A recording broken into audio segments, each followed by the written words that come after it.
மாரிப் அணைக்கட்டு.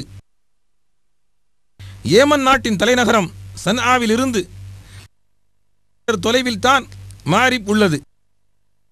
இங்கு வாழ்ந்து வந்த சபவு கூட்டத்தாரை ஆட்சி செய்த பல்கீஸ் ராணி சுலைமான் அலைஹிஸ்ஸலாம் அவர்களை நம்பி இஸ்லாத்தை ஏற்றுக்கொண்டு ஜெருசலமிற்கு சென்ற செய்தியை முன்பே கண்டுள்ளோம்.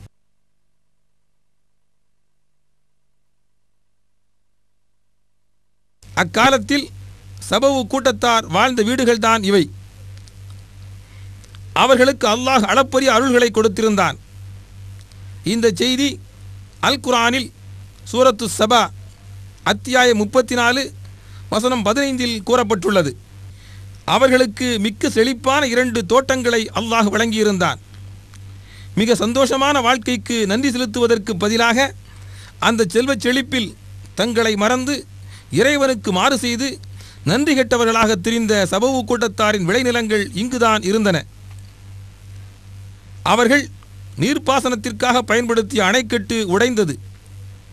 அதனால் ஏற்பட்ட பெருவெள்ளத்தில் அல்லாஹ் செழிப்பான தோட்டங்களை நாசமடைய செய்தான்.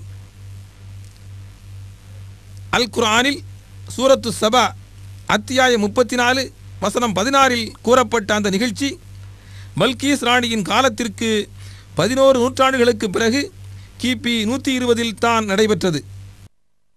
உடைந்து போன அந்த அணைக்கட்டின் சிதிலங்கள் தான் இவை.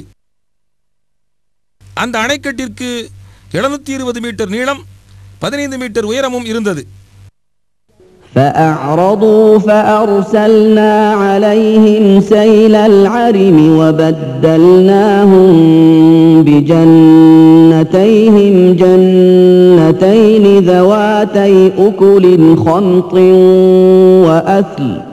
وأثل وشيء من سدر قليل. சூரத்து சபா அத்தியாயம் 34 வசனம் 16 அல்லாஹு தாலா கூறுகிறான், மனிதர்களே, வரலாற்றிலிருந்து படிப்பினை பெறுங்கள், அல்லாஹ்வின் அருட்கொடைகளுக்கு நன்றி செலுத்துங்கள்.